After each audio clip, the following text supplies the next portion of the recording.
use track shoes more than boxing gloves. Skip Bayless, what do you make of these comments? Stephen A. Smith, I make of it that Berto was just speaking straight from his heart. That's exactly what happens when you fight Floyd Mayweather Jr. And I put quotes around the word fight. And I will admit to you, as you well know, because you were watching my tweets, I got suckered in. I bought the fight. It wore me out trying to watch the fight because Berto's right. He runs, he ducks, he clinches, grabs. He does all that type of you-know-what. It's just, it wears me out to try to watch him try to wear somebody else out by running and running and running from him. And when that fight was over, Stephen A. Smith, Berto looked like he could have gone another 12 rounds. His face was completely unmarked. This is Mr. 49-0 we're talking about. And all the punches that he actually did throw did zero damage to Berto's face. That's just hard for me to reconcile. As is the fact that the judges are now rewarding Floyd for ducking. It's like he gets rewarded for stylish running and ducking in rounds. And silly me, and this is my pet peeve, and I've told you this before about trying to judge or score a Mayweather fight. I was taught long ago, back in the 70s when I started covering boxing, that the aggressor wins the round. That's why I had Pacquiao winning the fight against Mayweather, because Mayweather runs too much. Pacquiao never ran. He's fighting with one arm, but he kept taking the fight to Mayweather. And I thought Mayweather just gave up and gave him too many rounds and that he edged him out in total points. And I was scoring it on Twitter as I went. But I'm just being objective about, did you fight that round or did you not fight? And everybody, the three judges obviously had Floyd winning against Berto in a landslide. Most of the experts, I saw some experts gave Berto only 1 out of 12 rounds. I gave Berto 5 rounds because Floyd didn't fight in those 5 rounds. And obviously I'm not trying to make a case that Berto is better than Floyd, but that's not how you win professional fights, by running and ducking. You're the greatest ducker in history. That's in and out of the ring. But because he ducked Pacquiao for so long, and now it sounds like he's ducking the healthy Manny again.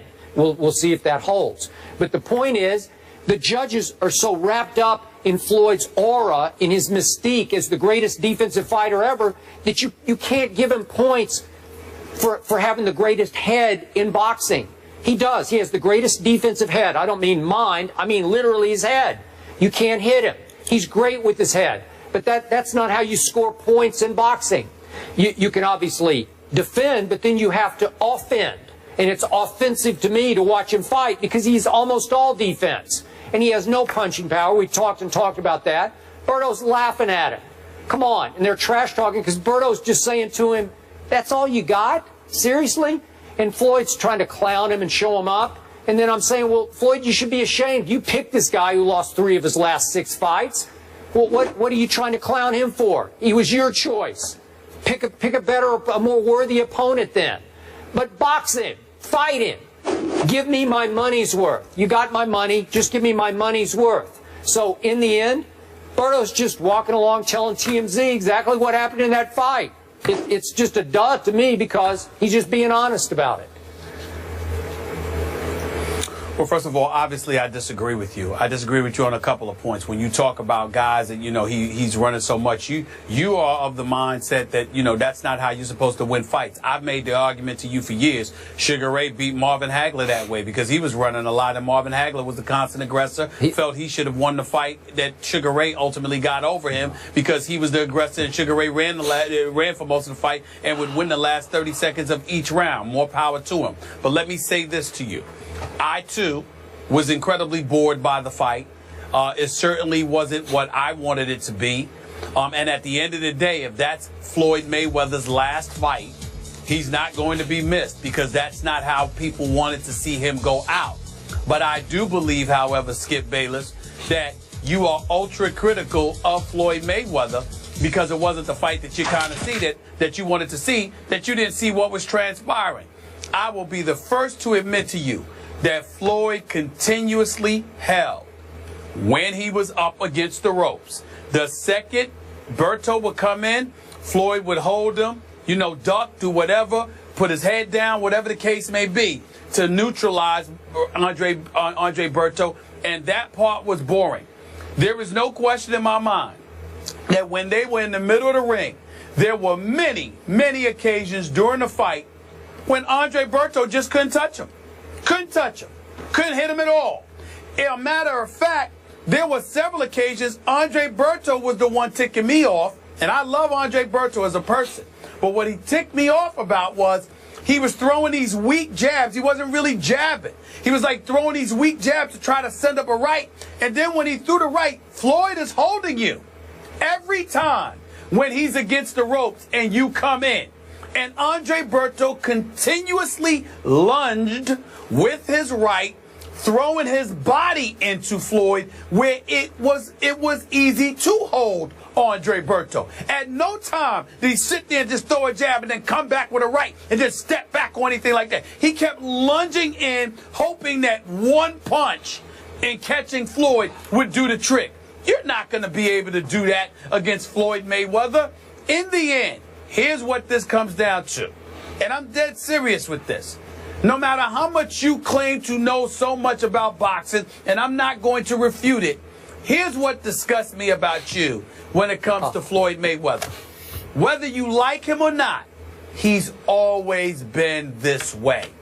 The reason the mega fights with him were considered mega was never because you expected Floyd to go in there and knock somebody out. It was always because somebody else was supposed to be coming for him. The bigger fighters, Canelo, Cotto. The smaller fighters, Haddon, Pacquiao. All right? Fighters with speed, Pacquiao. Fighters with power, Cotto and Canelo. Fighters that were slower. Fighters that were faster. Fighters that were smaller, bigger, more experienced, less experienced. They were supposed to be coming for him. That's what made them mega fights. And each and every single time, no matter who you put in front of him, they couldn't touch him. Literally and figuratively. That may not be exciting to you. It ain't that exciting to me. I'll be the first to admit it. Okay? It's not that exciting to me either. But I can't deny his greatness as a defensive fighter. And Berto, with all due respect, is the last person that I want to hear that from, because Berto wouldn't even jab. He didn't even try to set up a punch to get a punch. He didn't do anything. And that's on him. Okay, I got so many points and bones to pick. But number one, go ahead. I'm ashamed of you for stooping to criticize Andre Berto, who lost 3 of his last 6 fights, including recently via technical knockout to Jesus Soto Caras. Stop bringing up that fight, Skip. Are he you had kidding? one arm. He hurt his shoulder. I know, but he would have beaten the guy. He hurt his shoulder. Fight. You're 49-0 against Andre Berto. Are you kidding? Berto had one arm. You're just wasting your breath saying he can't jab. Why didn't he jab? Why did Floyd pick him in the first place? I'm not wasting my breath. I'll take Amir Khan. I know you're agree. ripping him for Amir Khan. I agree with that. I would have watched that with much more interest. It wouldn't have been quite the clown show that this was. I would have watched Danny Garcia, and I would have preferred Keith Thurman. Okay, I'm fine That's with that. what I would have preferred. told you, I said, yeah. But I would have watched They're all him. sitting in the I would front have row watched watching him this against the Danny other night. Garcia. Thinking, why am I not up there? So, and then you dared. Listen, I know you love Sugar Ray Leonard. I love Sugar Ray Leonard. I have the utmost regard for him. I do. But he was actually a two-way fighter, and you can't put Floyd even in the same breath with Sugar Ray Leonard. Sugar Ray could defend like Floyd, and he actually could punch. He could punch. He actually stung Marvin Hagler. He could hit back. And Floyd cannot hit anybody with any power or impact that has any impact on the fight. Hearns stung Marvelous Marvin Hagler in their epic first round. Not Sugar Ray. Sugar Ray ran until the last third. And I'm not knocking Sugar Ray. I love Sugar Ray. He's one of the greatest ever. We know that. But he ran. But Marvin Hagler, Marvin Hagler lost that fight because Marvin Hagler could not touch Sugar Ray. Not because Sugar Ray stood there and fought him. He couldn't catch him. That's why he lost. But in those last 30 That's seconds, Sugar Ray would just take the fight to him. And you could say he stole those rounds. That's not true. I thought he hurt him. I thought he hurt him. You're disrespecting Marvelous Marvin Hagler. I'm not. You're disrespecting Marvelous Marvin Hagler right there. Yes, you are. Yes, you are. That's not true. Oh, that's let's change the false. narrative here. Let's make me offending Marvin Hagler. You need to go there. You're please. offending Sugar Ray Leonard by comparing him to Pretty Boy Floyd. Well, listen, you can say what you want. I got the facts on video to show that. The facts on video? Floyd Money Mayweather is a brilliant defensive fighter. Offensively, I don't know. Most of us don't enjoy watching him any longer. With the last fight that he really dominated somebody, I mean, I love the show he put on against Canelo, knocked out, TKO'd Hatton. But the bottom line is, outside of that, we haven't seen much from Floyd offensively. But you pay because someone else has convinced you they were coming for him, and they can't touch him. That's not his fault, Skip.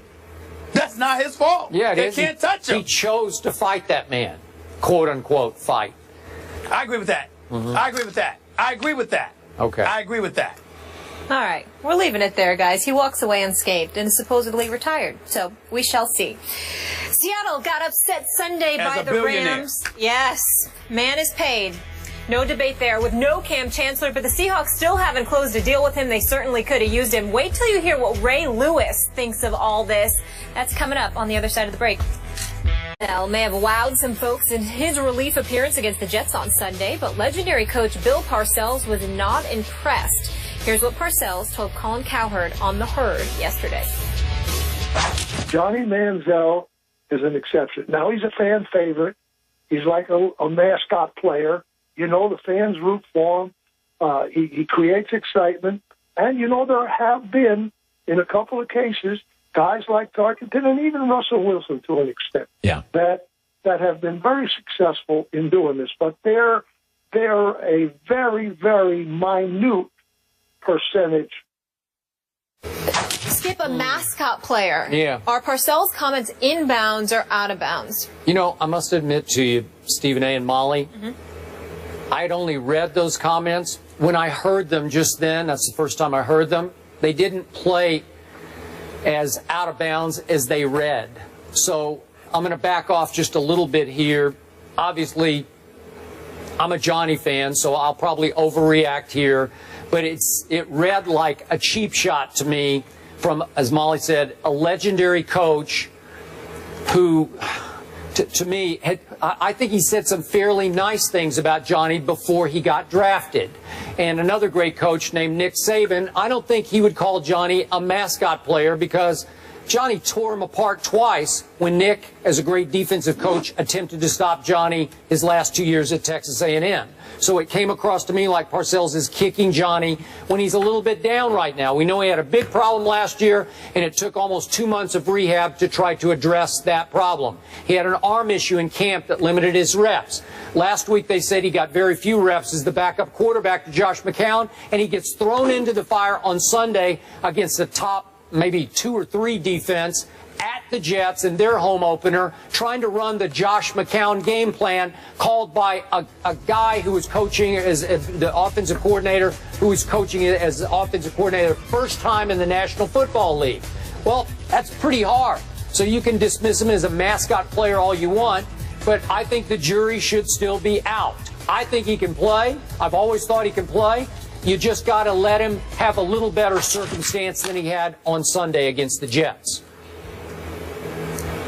Well, I think that you're doing a disservice to Coach Bill Parcells because you're not listening to the specifics of his word. He described a mascot player as being somebody who's being rooted for by the fans. He's a real crowd and fan favorite and a relative underdog. He's usually miniature in stature. He mentioned the great Fran Tarkenton, who guided the Minnesota Vikings to 4 Super Bowl appearances in the 70s. So clearly he's not looking at a mascot player and saying it in a derogatory fashion. He's just saying that the expectations are usurped by hope because you're rooting for this guy, and as a result, that's how you look at it. But he also pointed out factually that only a minute amount of individuals in that position from the quarterback standpoint usually succeed, and Johnny Football is behind the 8 ball. Let's also take into account the fact that Teddy Bridgewater, drafted after Johnny Football, is the starting quarterback for the Minnesota Vikings.